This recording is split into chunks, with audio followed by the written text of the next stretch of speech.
everybody, and welcome back to my YouTube channel. Thank you guys so much for tuning in as always.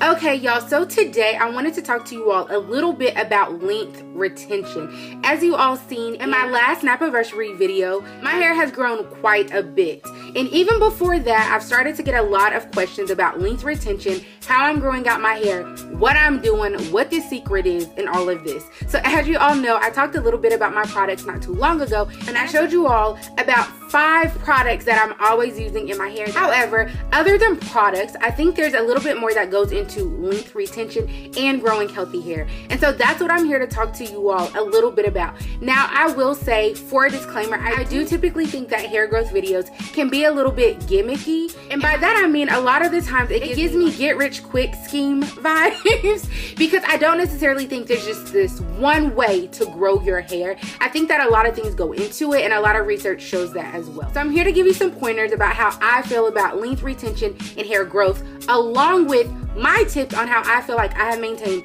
long, healthy hair. All right, so let's go ahead and get started. So you all know that I am a fan of research and figuring out different things. Okay, so I have my phone here. I took some notes, so we're gonna go ahead and get started. So I have about 10 tips that kind of go under these 2 larger overarching ideas, so we're gonna go ahead and get started. So when we talk about hair growth and length retention, there's one thing that we're really trying to eliminate, and that's hair breakage. And so under that, there's 2 more things that we're really looking at. So one being weakened hair and the other being dry hair. So the big thing that we're trying to eliminate is hair breakage, and then under that we have dry and weakened hair. Those are the 2 things that we're constantly battling in terms of our natural hair growth. All right, so under this I have about 10 to 11 tips about how I try to eliminate hair breakage. So here we go. Number 1, I use little to no heat, and I do that because heat is known to damage your cuticles, which is the outer protectant layer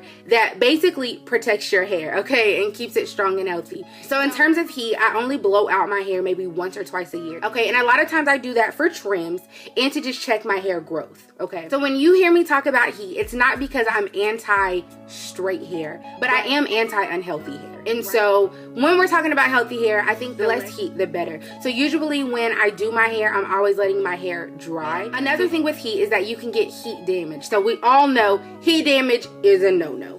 And so when you get heat damage, again, it damages your cuticles, which ultimately allows moisture in or out. All right, so that's something I definitely look out for. Number 2, I trim and dust my ends regularly. So there's this myth that if you trim your hair will grow faster. That's not necessarily correct because it has nothing to do with your roots. But what you're doing at that point is eliminating all of your split and dead ends, right? Because split ends do travel up, and if they do, your hair is ultimately gonna break off. So I make sure that I do trim or dust my ends regularly. So that's number 2. Number 3, keeping your hair moisturized at all times. So this can kind of be a struggle because you do have to take into account the weather and your environment and what it is that you do. So for instance, when I think about, once I get into working out a lot, when you sweat, ultimately like salt and water, you know, is leaving your pores. So it typically dries out your hair. If that is the case, you need to make sure that you're really keeping your hair clean, getting that salt out, and also making sure your hair is just moisturized at all times. Or when I think about winter, our hair typically dries out a lot quicker. So in the winter time, I like to use heavier products such as raw African shea butter because it's heavier, keeps my hair moisturized and locked in. So I'm always making sure that I'm keeping something on my hair and it is not dry, because when we have dry hair, our hair is prone to breakage. Okay, so number 3, not styling my hair when it is dry, because again, if my hair is dry and it's already kind of weakened and you get combs and brushes in there, you're just waiting to break your hair off. So as you all know, when I do my videos, for the most part, if my hair is dry, I have a spray bottle, or if I don't have a spray bottle, then you know I recently moisturized my hair. Unless I have a blowout, then that looks a little bit different. Number 4, learning how to detangle properly. This is such a big thing and I don't think we really talk about it enough, but I've gone through about 3 to 4 different tools on how I detangle my hair. And the main reason why I've gone through so many is because I noticed so much of my hair was coming out when I was detangling. And so trying to figure out a good process for you to detangle is so important. I mean, you're gonna have some clumps of hair and hair that has shedded naturally, yes. But when I first started detangling my hair, I would have like clumps and piles of hair. And I think that also goes along with how you are detangling your hair, even away from the tool. So when you detangle, making sure that you're detangling from the bottom and going up, not from the root down, because that's how you get knots and tangles and then you end up combing all of that out.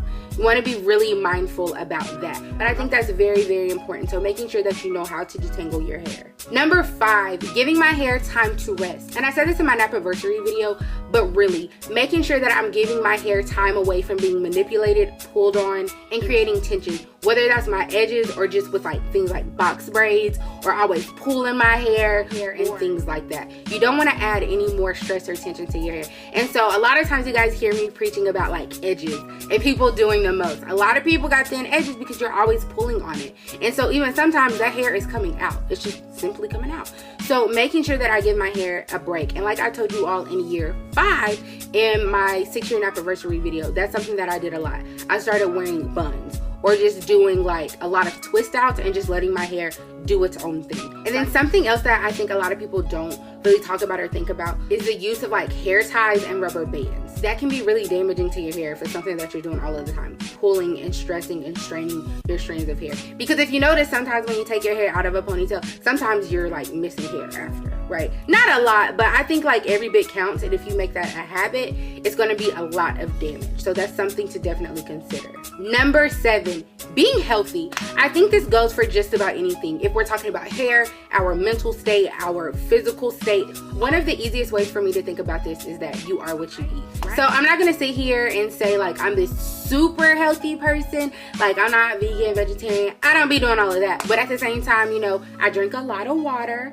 I eat fruits and vegetables for the most part. I don't eat like a lot of sugar or a lot of things that are like processed all the time, you know. So just being mindful of that, because I did read a lot about, you know, certain vitamins that we need that really help in our hair.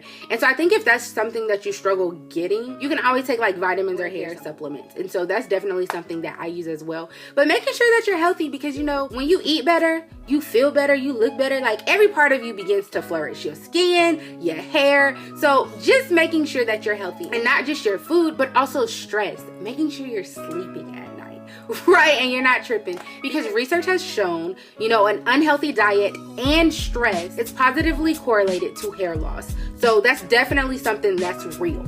Making sure you getting your rest, you eating good, you drinking your water, and you're not tripping. So make sure you keep those things in mind. Number 8, trying your hardest to use natural products, or products that are as natural as they can be. You know what I'm saying? There's a lot of things that are not all natural, and that's cool, that makes sense. This one I think is important, but maybe not the most important, just because I know the first few years that I was natural, Shea Moisture and other natural hair care brands were not as big or as prevalent as they are now. Right? So now you can find a product with just about anything in it that does just about whatever you want it to do. But that was not necessarily the case for me at that time. So just doing the best that you can with your products. So you want as little harsh ingredients, elements, whatever in your hair products that you can possibly get. Okay. Number 9, coloring in moderation. I think that is something that I had to learn the hard way. I'm not going to say that all coloring is bad, clearly, because y'all know I color my hair. However, I have made some changes to how and when I color my hair. So I only color my hair once to twice a year. I do use permanent color, as you all know. However, I have switched my coloring brand. I now use Shea Moisture because it is for natural hair, and I can tell when I put that on my hair. When I used to color my hair, I was not using a color system that was strictly for natural hair, like Shea Moisture, and I noticed a lot of damage on my ends. I had to cut the color out. I did it in moderation cutting my hair, but I definitely think maybe my hair would be even longer now, but I was so focused on getting that color out of my hair because it damaged my ends. Even if you're not going to get a natural hair care brand to color your hair with, I would definitely say you need to be mindful of keeping your hair conditioned and really protecting your hair at all costs at that point, and making sure that the products that you are using are sulfate free to not only preserve the color, but most importantly preserve your ends and the strength of your hair and all of those things, because I'm a living witness. And I'm gonna do a video more in depth about that too, because y'all, I was hurt when I had to cut that color out of my hair. So yes, being mindful of when you color, how you're coloring, and what you're using to color your hair with, okay? Because color's cute and fun, but it's nothing good when that color is damaging your hair, okay? And then number 10, get you a satin pillowcase. This one's super simple, like everybody can do this. Yes, getting you a satin pillowcase, because satin is a lot easier on your hair and on your strands, and it also helps preserve the moisture in your hair versus using cotton pillowcases. Again, I am a living witness to this. Side note, when I think about this, just think about like little babies who end up going bald when they're young, although their hair hasn't grown in, but you know, sometimes you can rub it off, or they can rub it off when they're in a crib and different things like that. Get your baby a satin pillowcase or bonnet. But no, for real, I remember when I didn't have a satin pillowcase and it wasn't that big of a deal, and I definitely saw a difference in my edges because my hair was rubbing on all of this cotton, and even in the back. So be mindful of that, because y'all, everything that I'm telling you, I have experienced and witnessed myself. I guess I should have put this at the beginning of the video, but I'm not a professional, but I have been natural for a little bit now, and these are things that I have tried and a lot of things that I have even failed at. So I'm letting you all know what I have learned from my journey, and that's the best I can do and the best I can tell y'all about. But I will say that I know watching this video or watching other videos, people may be like, dang, I gotta do all that? That's 11 different things I gotta do to make my hair healthy. Again, I'm not saying this is the end all, the be all, and some of this stuff may not even really work for you. Maybe you have something that is going on more internally that's possibly causing you not to be able to grow hair. You know, you may have a scalp condition, or you may have an autoimmune thing going on that maybe prevents you from growing hair. I don't know, it could be a lot of things, but I think if you don't fall into those categories, some of these things may be able to help you. But again, I don't think it's just this one quick fix that helps you grow healthy hair. I think it's a compilation of all of these things that you put in, just as far as being a holistic person, right? So I think when we talk about healthy hair, it's about being healthy holistically. And then I think too, just taking good TLC of your hair, doing the basics, keeping it moisturized, trimming your hair, and making sure you're not stressing it out, you know? So yeah, I hope that this video has been really helpful for you all and that you've gained something from this. If you have any better tips, make sure that you drop them down below so that we can share and we can keep all of this growth going. But as always, thank you all so much for tuning in. Do not forget to like, share, comment, and subscribe. And I will see you guys really soon. Bye.